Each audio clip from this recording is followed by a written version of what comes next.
سینے پر زور لگا کر خوش آمدید کہتے ہوئے نعرہ لگانا ہے، نعرہ تکبیر، نعرہ رسالت، نعرہ رسالت، نعرہ حیدری، نعرہ غوثیہ، آمد مصطفیٰ، آمد مصطفیٰ، چہرہ رسوا، سرکار کی آمد، آقا کی آمد، دادا کی آمد، جشن عید میلاد النبی۔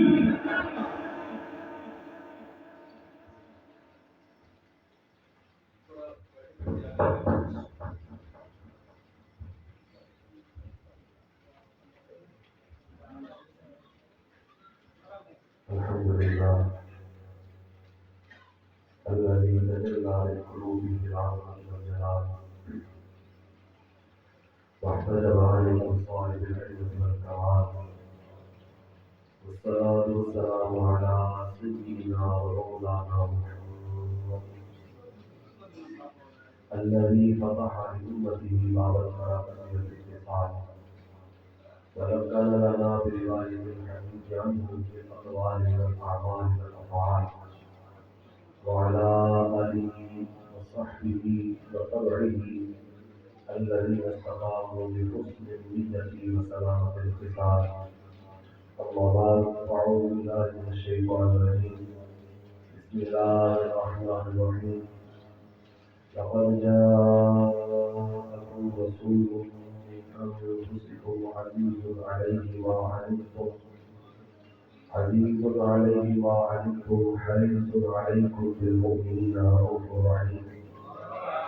صدق الله مولانا العظيم. رب اشرح لي صدري ويسر لي أمري واحلل عقدة من لساني يفقهوا قولي. قال الله تبارك وتعالى في شأن حبيبه مخبرا وعابرا: إن الله وملائكته يصلون على النبي يا أيها الذين آمنوا صلوا عليه وسلموا تسليما. الصلاة والسلام عليك يا رسول الله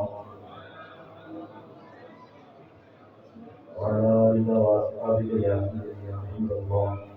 الصلاة والسلام عليك يا سيدي يا نور الله وعلى آلك وأصحابك يا سيدي يا رب العالمين. فضیلت محفل مجاہد اسلام پہلے اخلاص و محبت حضرت علامہ مولانا محمد عابد الراج صاحب رضی اللہ عنہ، پہلے اخلاص و محبت میزبان محفل محترم المقام مائب الاحترام جناب محترم محمد اعجاز القادری صاحب رضی اللہ عنہ، اور میزبان محفل عالم نبی فاضل جلیل پہلے اخلاص و محبت مجاہد اہل سنت حضرت علامہ مولانا محمد اعجاز صاحب القادری رضی اللہ عنہ. اسٹیج کے اوپر علماء تشریف فرما ہے، صلاحات تشریف فرما ہے، آپ وقت بھی حاضر ہیں، میں بھی حاضر ہوں. جن آباد کے نام نہیں میں جانتا یا نہیں لے سکا، وہ سب بھی میرے سر کا تاج ہے. اللہ تعالیٰ ہم سب کی حاضری اپنی بات کا دور فرمائے. اس گھر کے اندر محفل پاک نظام کیا گیا. حضرت قبلہ نے مجھے حکم کیا، میں حکم کی تکمیل کرتے ہوئے سبق سنانے کے لیے حاضر ہو گیا ہوں، ورنہ اللہ تعالیٰ نے حضرت کو علم اور غزل میں بڑی برکت عطا فرمائی ہوئی ہے. ان کا بڑا فن ہے کہ مجھے انہوں نے حکم کیا تو میں ان کے حکم کا میں کہتا ہوں آ گیا. آپ کی زیارت کا موقع ملا. اللہ تعالیٰ ہم سب کا یہ زمانہ اپنی پاک بارگاہ میں قبول فرمائے. قرآن مجید فرقان حمید کی دعائیں مبارکہ میں نے آپ کے سامنے تلاوت کی ہے. بس اسی کے ذہن میں کچھ باتیں آپ سے کر کے اپنی بات بیٹھوں گا. بہت زیادہ لمبی چوڑی بات نہیں، بڑا لمبا چوڑا کتاب نہیں مجھے حضرت نے حکم کیا ہے. اسی بغیر کے اندر انشاءاللہ میں پھر اس بیٹھوں گا.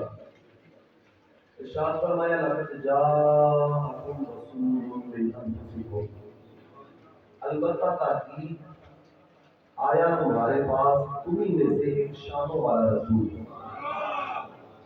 علماء یہ میرے جملے سن رہے ہیں، ترجمہ سنا ہے تو یہ سمجھتے ہیں کہ جامع اور معنی کس طرح سے ہے.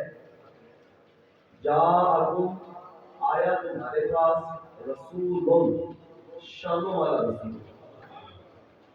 زمخشری سے لے کر سید محمود آلوسی رحمۃ اللہ تعالیٰ علیہ صاحب نے یہ لکھا ہے کہ رسولوں کے اوپر جو تنوین ہے وہ تنوین للعظمت، یہ تنوین عظمت کی ہے، کوئی عام رسول نہیں آ رہا، بڑی شان والا رسول آ رہا، یہ شانوں والا رسول، اور کتنی شانوں والا ہے، کتنی عظمتوں والا ہے، کتنی رفتوں والا ہے، اس کی شان کو کوئی توڑ سکتا ہے، عقل کے احاطے میں لا سکتا ہے؟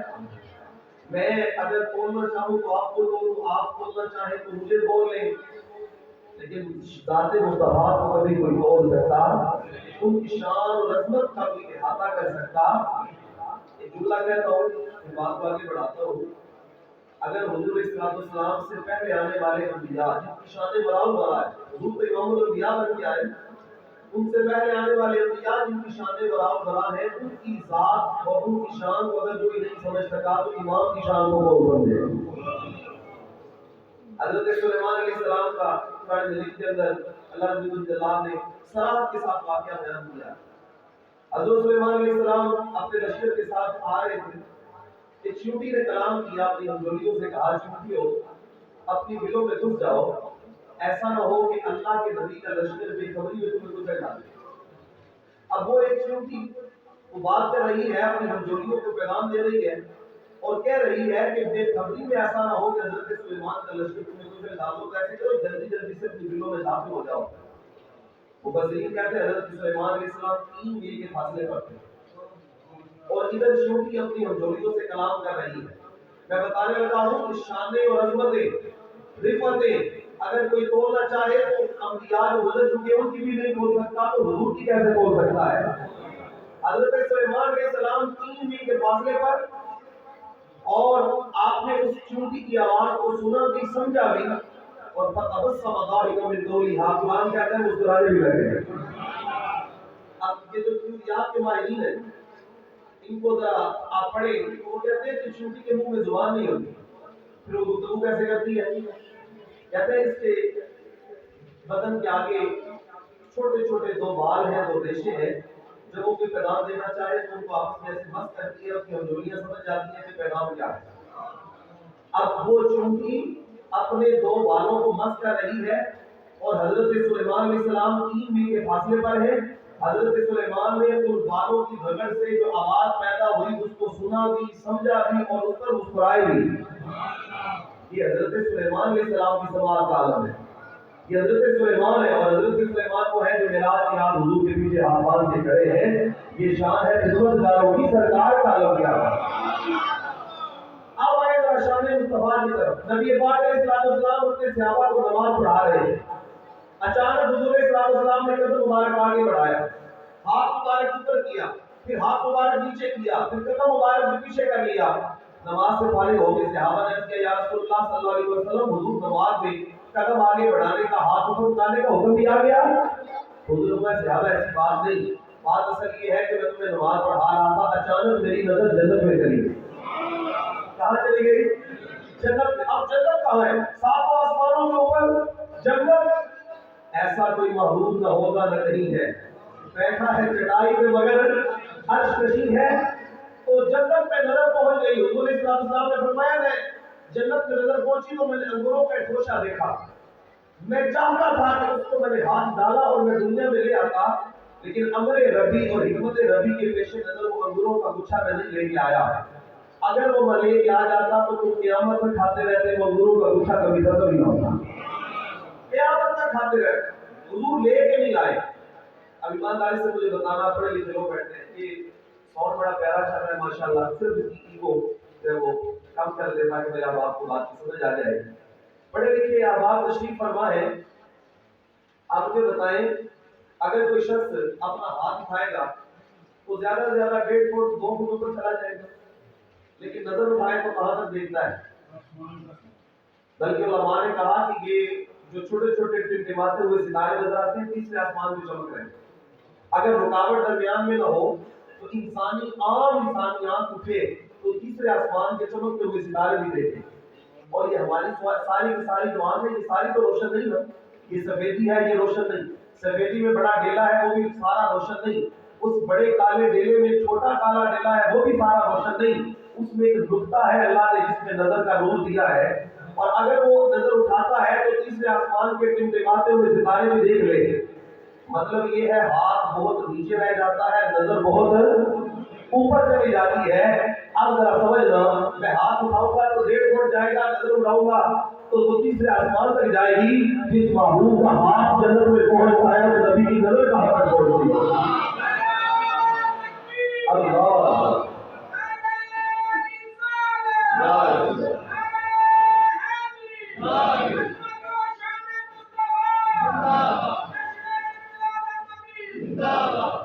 حضور علیہ السلام کی شان کو اگر کسی نے سمجھنا ہو تو پہلے حضرت سلیمان کی شان کو سمجھ لینا, تو پھر یہاں آ جائے کہ کسی امام الانبیاء کی شان سمجھ آ جائے. باقی رہی بات یہ, حضرت مولانا نور رحمۃ اللہ تعالیٰ علیہ آپ فرماتے ہیں کہ وہ بادشاہ نے لیلا کو دربار میں بلایا اور کہنے لگا, لیلا میں نے سنا ہے کہ تیرے حسن میں ایک شہزادہ پاگل ہو گیا ہے, نام قیس تھا لیکن مجنون مشہور ہو گیا, تو تو اتنی حسین نہیں ہے. لیلا نے کہا دوست خاموش, بادشاہ خاموش ہو جا, تو مجنون بھیجتی, تیرے پاس مجنون والی یہاں بھی کوئی نہیں. سیدھا مجنون اگر پوچھے تو العالم بے خطر پوچھے تو اگر تیرے پاس مجنون والی آنکھ ہو پھر تو مجھے دیکھے, پھر میں دیکھوں نا تو کس طرح مجھے غیر نکالتا ہے. اور اللہ جو لیلا نے کہا بادشاہ تو ہوش دارو ولیک مجنون بے خدر. بادشاہ عقل رکھتا ہے, شعور رکھتا ہے, اور مجنون عقل کو چھٹی دے کے آیا ہے. اس عشق کے بازار میں جو عقل کی پونجی لے جائے اسے سودا نہیں ملا کرتا. حضرت مولانا روم نے یہ ساری مثال تذکرہ کرنے کے بعد بات تمثیل سے سمجھاتے ہیں اور دلوں میں نقش ہوتی ہے. آپ فرماتے ہیں اگر لیلا کو دیکھنے کے لیے مجنون کی آنکھ چاہیے تو مصطفیٰ کو دیکھنے کے لیے صدیق اکبر کی آنکھ چاہیے. پھر کہاں اس سے مرتبہ بیان ہو اس ذات پاک کا جہاں انبیاء بھی ہاتھ جوڑ کے کھڑے ہو, جہاں حضرت ابراہیم علیہ السلام جیسے جلیل القدر نبی بھی مسجد اقصی میں کہے اے گروہ انبیاء میں نے سب میں خدمت تجھے ہے, پر جو شان اللہ نے آمنہ کے لاکھ عطا فرمائی ہے وہ کسی اور کو نہیں عطا فرمائی. اللہ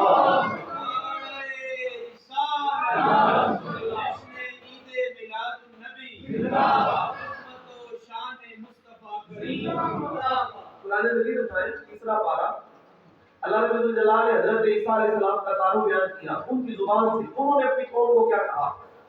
قرآن سن کے سبحان اللہ کہہ رہے ہیں نا میرے احباب, یہ تراز ہے کہتے ہیں سنی شیر سن کے سبحان اللہ کہتے ہیں, قرآن حدیث سن کے سبحان اللہ نہیں کہتے. تو میں تو جہاں پڑھتا ہوں تو محبت کے ساتھ لوگ سنتے بھی ہیں. اب سنیں ذرا قرآن مجید اللہ کیا ارشاد فرماتے ہیں, ورسول اللہ بنی اسرائیل انی قد جئتکم بآیۃ من ربکم انی اخلق لکم من الطین کہیئۃ الطیر فانفخوا فیہ فیکون طیرا بإذن اللہ وأبرئ الأكمہ والأبرص وأحیی الموتى بإذن اللہ وأنبئکم بما تأکلون وما تدخرون فی بیوتکم. ارشاد فرمایا لوگوں میں نبی بن کے آیا ہوں اور میری شان یہ ہے کہ اگر مادرزاد نابینا آئے ہاتھ پھیرتا ہوں اللہ شفا دے دیتا ہے. کوڑے مرد والا آئے ہاتھ پھیرتا ہوں اللہ شفا دے دیتا ہے. اگر مردے کو کن بسم اللہ کہہ دوں تو وہ کھڑا ہو کے باتیں کرنا شروع کر دیتا ہے. اور میری شان یہ ہے مولدیوں کو بما تاکلون وما تدخرون فی بیوتکم, جو گھروں سے کھا کے آ رہے ہو وہ بھی مجھے پتا ہے, جو گھروں میں رکھ کے آ رہے ہو وہ بھی مجھے پتا ہے. ایک مسئلہ اور حل کرتے گئے جاتے جاتے جملہ بہت طریقہ کے طور پر, یہ جو گھروں میں پڑا ہوا ہے یہ غیر نہیں. بولے آپ کے گھر میں جو پڑا ہے میرے لیے غیر ہے, میرے گھر میں جو پڑا ہے وہ آپ کے لیے غیر ہے کہ نہیں غیر. قرآن کہتا ہے حضرت عیسیٰ غیر جانتے ہیں, اسی لیے بتا رہے ہیں میں تمہیں بتاتا ہوں جو تم کھا کے آئے ہو, جو گھروں میں ذخیرہ کر کے آئے ہو مجھے سارا پتا ہے. اگر حضرت عیسیٰ غیر جانتے ہیں تو مصطفیٰ بھی غیر جان کیا ہوگا. اور ہر کوئی سمجھے کہ غیر کا ماننے والا شرک ہو جائے گا.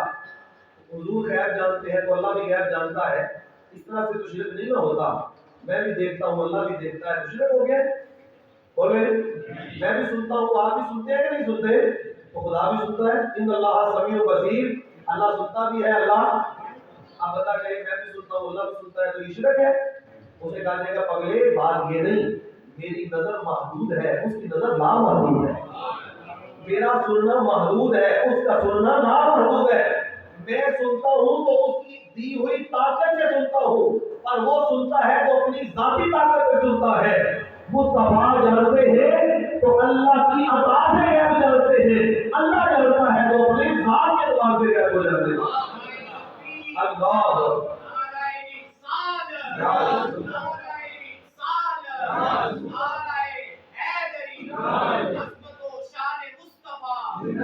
کہ حضرت عیسیٰ علیہ السلام ہے جو غیب جانتے ہیں اور جانتے ہیں. حضرت عیسیٰ علیہ السلام سے ایک والی نے ایک دن پوچھا, انجیل برنا باس میں آج بھی یہ جملے لکھے ہوئے ہیں, وہ کہنے لگا حضرت آپ کی بڑی شانیں ہیں لیکن آپ کے بعد جس نبی کی آپ تذکرہ کرتے ہیں میرے بعد بھی کوئی نبی آئے گا تو وہ آپ سے بھی زیادہ شان والے ہوں گے. تو حضرت عیسیٰ علیہ السلام نے یہ جملہ, ویسے میں تدو آگے کروں گا لیکن اگر اس جملے پہ ختم بھی کر دوں تو آپ کو کوئی ملال نہیں ہوگا. یہ جملہ اتنا بڑا حضرت عیسیٰ علیہ السلام کی زبان انور سے نکلا. آپ میں لوگوں کیا بات کرتے ہو اور نبی کی شان پوچھتے ہو, نبی کی شان کیا ہے؟ کہتے ہیں میں عیسیٰ, مجھے ان کے ساتھ ملانا چاہتے ہو؟ سنو, اگر عیسیٰ کو اس نبی آخر الزمان کے نالین کے تسمے بھرنے کا شرف بھی مل جائے تو یہ بھی مقدر کی بات. وہ نبی آ رہا ہے, لقد جاءکم رسول, شانوں والے نبی آ رہے ہیں, عظمت والے نبی آ رہے ہیں. پھر فرمایا من انفسکم, تم ہی میں سے آئے. من انفسکم سے کچھ لوگوں کو شاید یہ شائبہ ہوا کہ نبی ہمارے جیسا ہے, ہمارے جیسے بن کے آئے.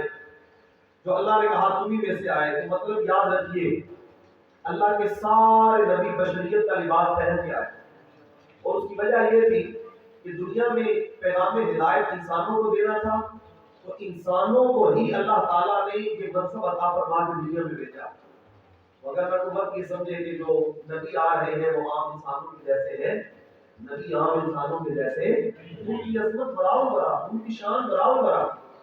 اچھا ایک اور جملہ بھی کہتا ہوں, نبی دنیا میں آ کے نبی نہیں بنتا, اللہ نبی بنا کے دنیا بھیج دیتا ہے. اللہ فرماتا ہے کہ دنیا میں آگے تجھے نبوت نہیں مل رہی بلکہ پہلے آنے سے پہلے آج نبوت کا سجا کے بھیجا ہے. اور اس نبی کی شان کیا ہے جس کے بارے میں حضور خود فرماتے ہیں کہ فرمایا ابھی آدم مٹی اور پانی کے درمیان سے گارا تیار کیا جا رہا تھا, اللہ نے میرے سر پہ نبوت کا تاج سجا دیا.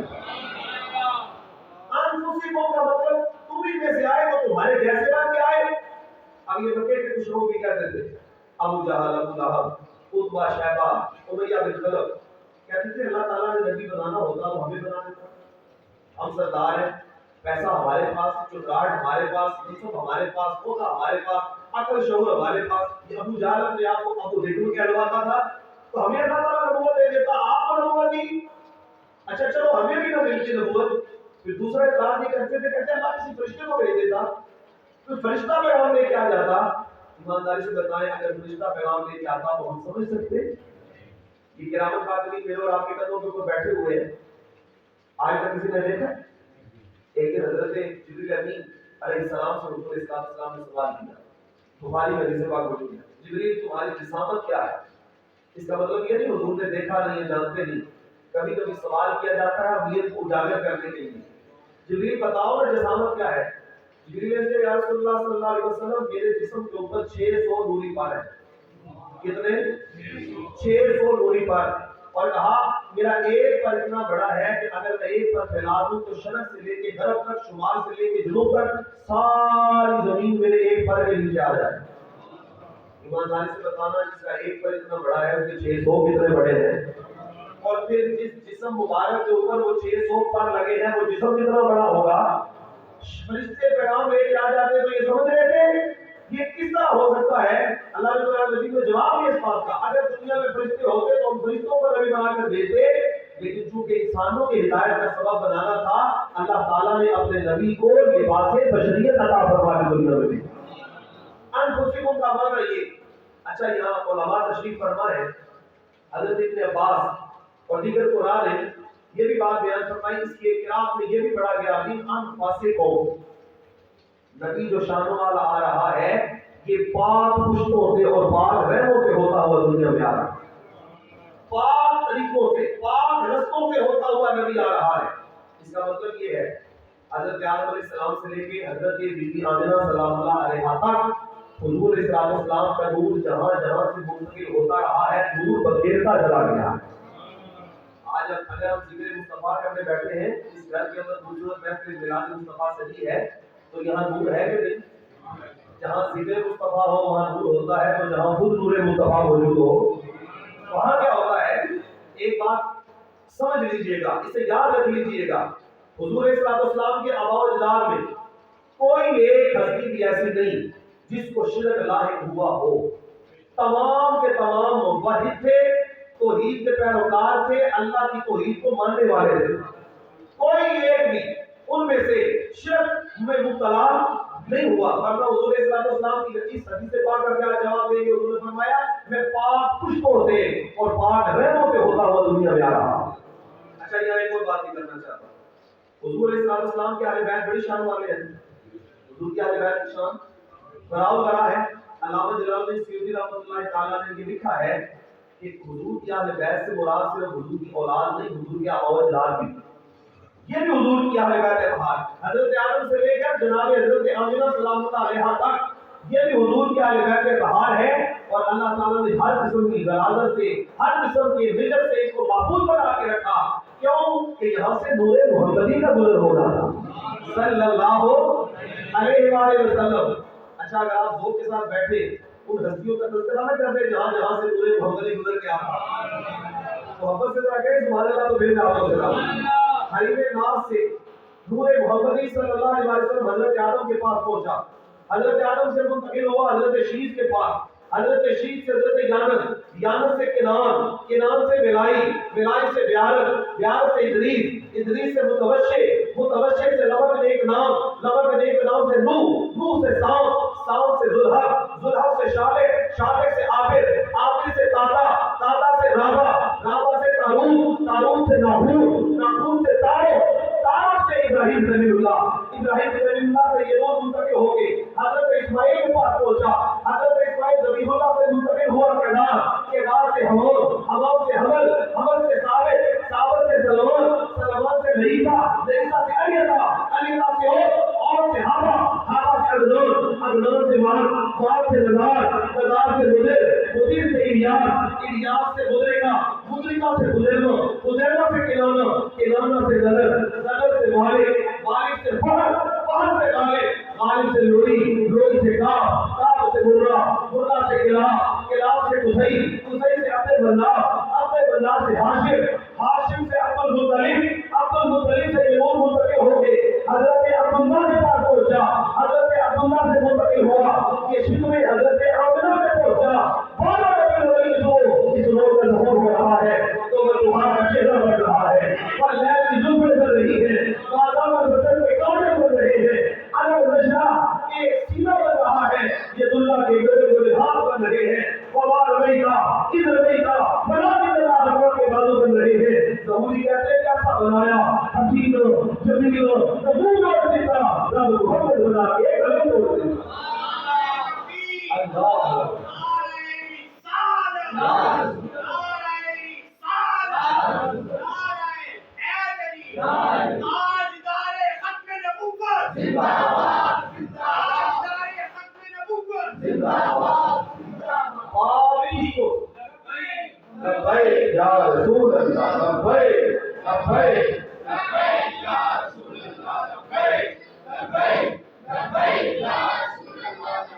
اللہ تعالیٰ نے اپنے محبوب کا نور گزارا ہے تو پاک پشتوں سے اور پاک رحموں سے گزارا. ایک بات اور بھی زبان سے کرنا چاہتا ہوں. نبی پاک علیہ السلام کے والدین سے پیار کریں، حضور کی آپ کے ساتھ پیار کریں. آپ میرے والدین سے پیار کریں تو میں آپ کو پیارا لگوں گا. میں آپ کے والدین سے پیار کروں گا تو آپ مجھے اچھا سمجھیں گے. اگر کوئی حضور کے والدین سے پیار کرے گا تو حضور کی طرف پیار کرے گا. علامہ جلال الدین سیوطی رحمۃ اللہ تعالی علیہ آپ وہ ہستی ہے جن کو 72 مرتبہ جاگتے ہوئے حضور نے اپنا دیدار عطا فرمایا. یہ عالم بیداری کی بات ہے. 75 کی بھی روایت ہے، 77 کی بھی ہے، 72 کی بھی ہے. حضور نے دیدار عطا فرمایا. لیکن کسی نے پوچھا حضرت آپ کا عالم کیا ہے؟ حضرت جلال الدین سیوطی نے کہا میری زندگی کی کوئی رات ایسی نہیں کہ میں سویا ہوں حضور نے مجھے اپنا دیدار عطا فرمایا. علماء نے وجہ کیا ہے؟ اور بھی محدث بڑی شانوں والے، بڑی عظمتوں والے، پر جلال الدین سیوطی رحمۃ اللہ تعالیٰ علیہ کے اوپر اتنا فضل کیوں ہے؟ تو کہتے ہیں جلال الدین سیوطی یہ وہ ماہر محدث ہستی ہے جس نے حضور صلی اللہ علیہ وسلم کے والدین کی شان میں 6 کتابیں تحریر فرمائی. مطلب یہ ہوا جو حضور کے والدین کی شان عظمت بیان کرتا ہے، سنتا ہے، حضور اس کے ساتھ محبت فرماتے ہیں.